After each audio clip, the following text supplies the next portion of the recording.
Another video that is out there showing this time it's Eric Cantor, whose claim to Nazi-like tactics is ironic, to say the least.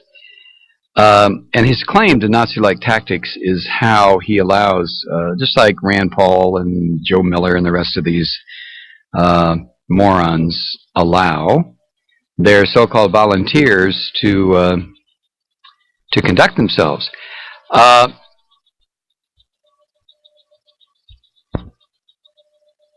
A guy named John Taylor, he's a Democrat. He lives in Louisa County, Virginia.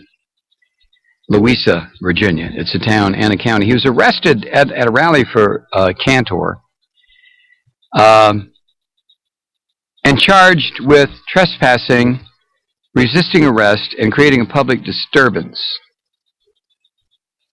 No, wait, I was going to say, God, this is another one. He said today that he feels he was manhandled by the authorities there. A cell phone video shot by his son showed this guy, John Taylor, being escorted out of the Solid Grounds Coffee House on the main street in Louisa, then being pushed up against a car and wrestled to the ground after he appeared to be resisting officials. Oh, why would he do that? You're not supposed to resist. You know, when you go to a political rally and all of a sudden the goddamn police show up, you're supposed to put your hands out and say, yes, please cuff me, sir. I'm sorry, lost my mind. The car parked in a meter directly in front of the restaurant was Mr. Taylor's. His wife sat inside with a poster for Democrat Rick Wall, who is challenging Cantor. And the poster called Cantor a chicken. Or you don't do that. Oh, no. John Taylor said Cantor had promoted the event on his website, so he assumed it was a public event. We even RSVP'd, he said. He and 3 other Democrats, a lynch mob. They're out to get this poor Eric Cantor. He and 3 other Democrats went inside the coffee house with the intent of asking questions of Representative Cantor, who has declined to debate his Democratic challenger. John Taylor said the Democrats were asked to leave by the coffee shop's owner. When they refused, well, see, there you go. Authorities escorted them outside. The 3 others were issued summonses for trespassing. Cantor arrived after the disturbance, entered the coffee shop by the rear door. He spoke about 20 minutes, shook hands with the guests, and left. Ray Allen Jr., a spokesman for Eric Cantor, said, quote, this was a clear attempt to disrupt the meeting. The voters of Virginia are going to reject this thuggery.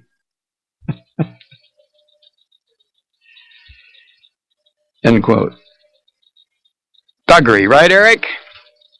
You, of all people, Eric Cantor, should be ashamed of yourself. Calling in the police to remove someone who's there to hear a political candidate and then arresting him. It's a wonder they don't make him wear a yellow triangle. Right, Eric? Is that what's next? Some sort of an identifying symbol for people who don't necessarily think that you should be a representative from the great state of Virginia? When you were too cowardly to debate your opponent? But none of you filthy right-wingers debate anybody. You don't have to, because you understand that your backers don't need to hear anything. They just need to be told what to do. And Joe Miller, this lying dog, Joe Miller. Today, following a judge's order, Teabag Senate candidate Joe Miller's personnel file was made public just days before Alaskans prepare to vote.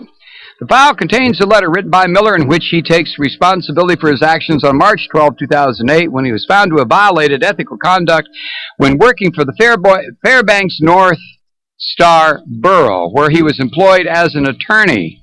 Oh, you worked for the government, did you?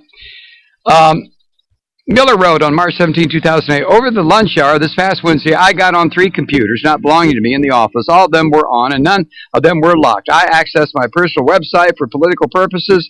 I participated in poll and then cleared the cache on each computer. I did the same thing on my computer. Jill asked the office what happened. I lied about accessing all the computers. I then admitted about accessing computers, but lied about what I was doing, end quote. Now, remember, Lisa Murkowski, who is the current senator and who Joe Miller defeated in the primary, earlier this week, Lisa Murkowski questioned Miller's honor. And former half-assed Governor Sarah Palin lashed out at Murkowski saying, she had stooped to a new low. Well, guess what, Sarah? Murkowski, who I don't like, was right. Your boy is not only a coward, and he ought to shave once in a while, he's also a liar. Hey, Dad!